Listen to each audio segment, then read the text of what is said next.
On the other side of the football, it all starts with Saquon Barkley, and most people have him slated to win a Heisman. Now, he's passed his first game. Well, let's not discount the Iowa game. He exploded against the Hawkeyes, national TV primetime game, but against an elite defense in Michigan, or what was thought to be. He had another big game with over 100 yards rushing. Now he faces Ohio State.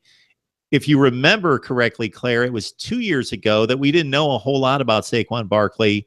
It was only his second full game of the season, and the Buckeyes won the game easily, 38-10, I believe. Christian Hackenberg was in play for Penn State, but Saquon Barkley had a big game against Ohio State, ran for almost 200 yards. So the Buckeyes are familiar with Saquon Barkley, and here he has another opportunity to give the nation a Heisman moment or two. He does, and I am very sure that they will know where he is on the field at all times.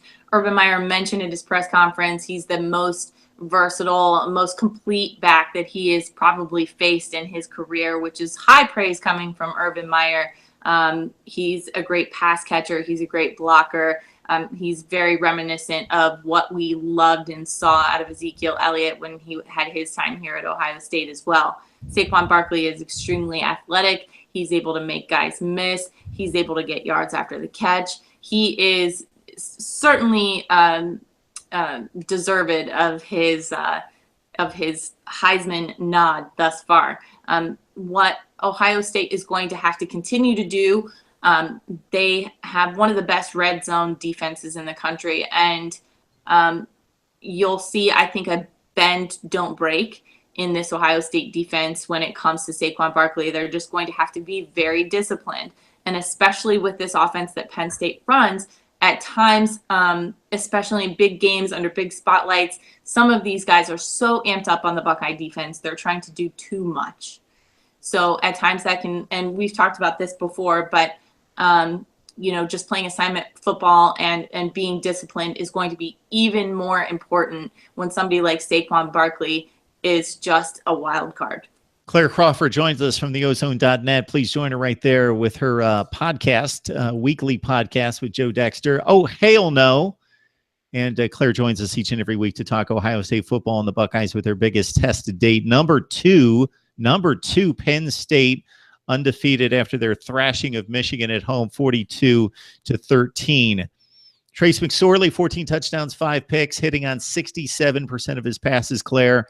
And I think the nightmare scenario for Ohio State fans would be that their great defensive line cannot get to Trace McSorley, and their secondary has a moment or 2 or 10 like it had against Oklahoma and Indiana, in which they can't find receivers. Linebackers are having issues finding tight ends and running backs coming out of the backfield, and it becomes just an open mess of guys running around in the secondary free, and Trace McSorley has just enough time to deliver the football.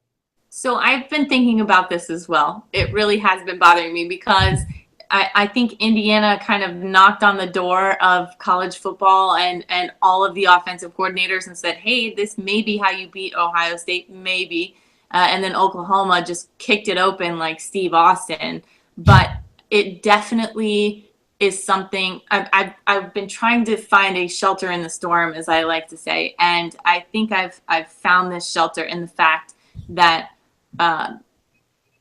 Oklahoma has a much better offensive line than Penn State.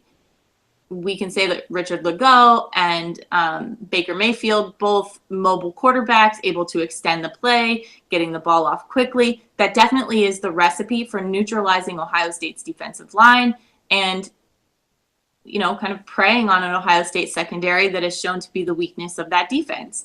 However, Penn State's offensive line is improved, but I would not say is on the same level as Oklahoma's offensive line.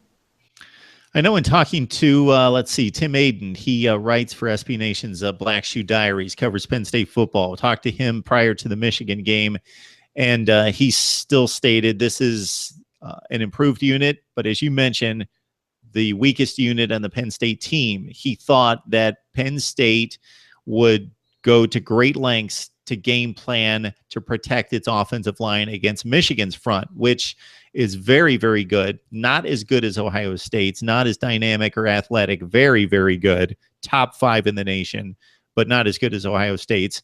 But that there would be issues game planning against Michigan. Well, they certainly got around those issues, obviously, and were able to put up big points against Michigan with Saquon Barkley and Trace McSorley.